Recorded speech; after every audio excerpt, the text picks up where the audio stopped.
Hi everyone, today's video is a motorcycle clip sent in by one of my viewers, and that's pretty obviously why I'm out on my motorbike.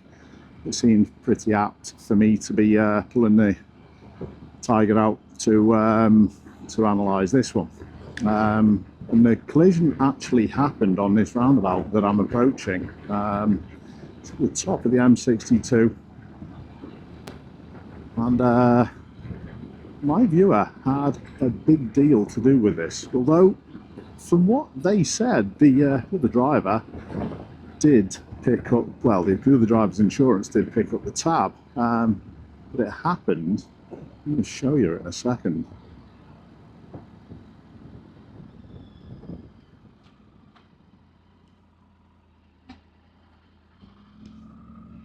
It happened just about here. Let's have a little look at the clip.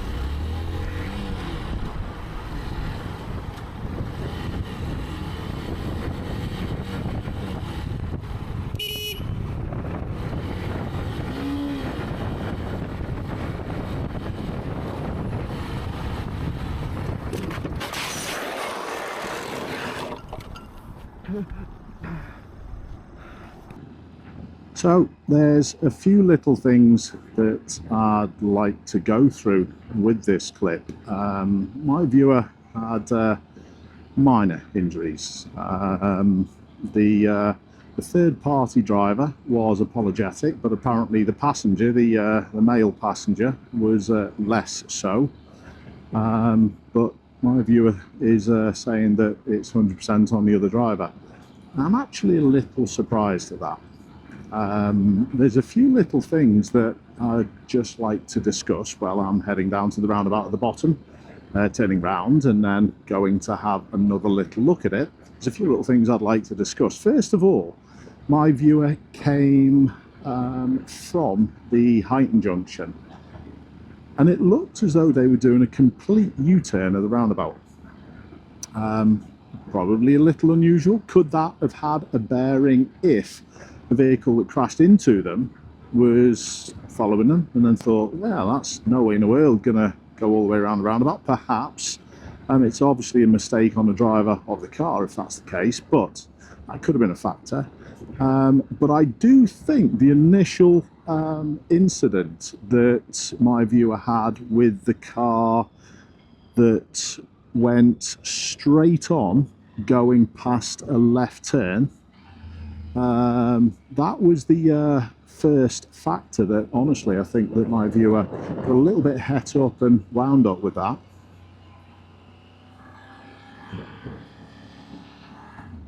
And I think it took their attention away. Now, if my viewer is going to go past the motorway exit where they had the collision, no way would I have moved back to the left lane. You only slide back to the left lane after the exit just before the one you're taking. So if you're taking the fourth exit, if you are coming all the way around, and that's exactly what I'm going to do when I approach this roundabout again, if you are taking that fourth exit, you keep to the inside of the roundabout until you pass the third, or until you couldn't go in the third. And it's this move back to the left which I think also confused the driver of the car that eventually collided with my viewer.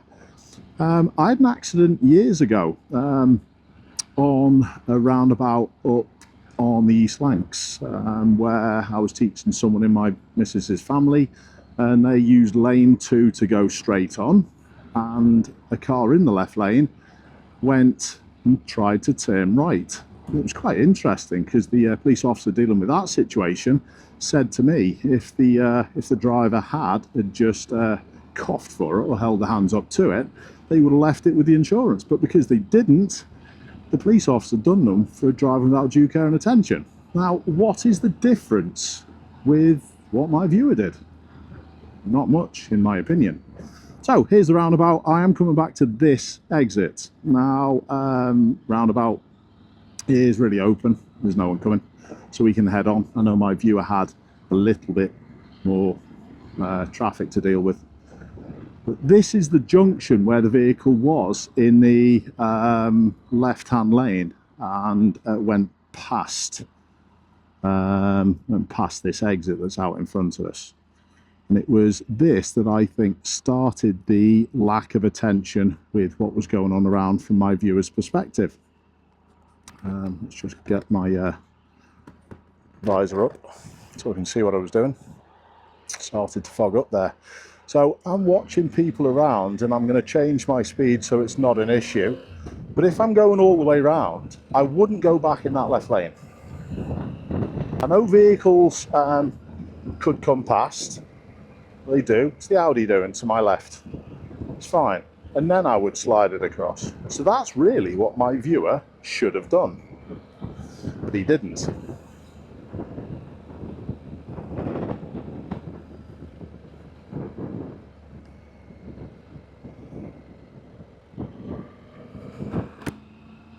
Black one. Totally fine. So it's a little bit strange for me that my viewer said the insurance of the other driver was picking up the tab. Don't know why that would be the case, in my opinion.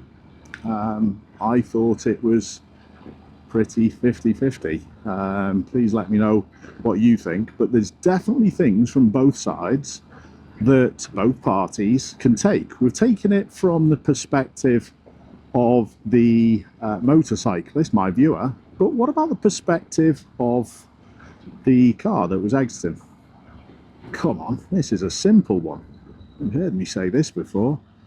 Pocket of space, driving a staggered formation. And if they had have done until they were past that junction, or actually in that junction, again, that collision wouldn't have happened. Such a simple thing, but honestly, it makes things so much safer. But not enough of our driving population do that. In any case, that's that. There's not much else I really need to add. My viewer said was injured, but thankfully not seriously. Hopefully they've learned the lesson. But more importantly, as is always the case with all the videos that I analyse, these lessons are now on video, on YouTube, so everyone can learn from them. Keep safe, everyone. I'll see you soon.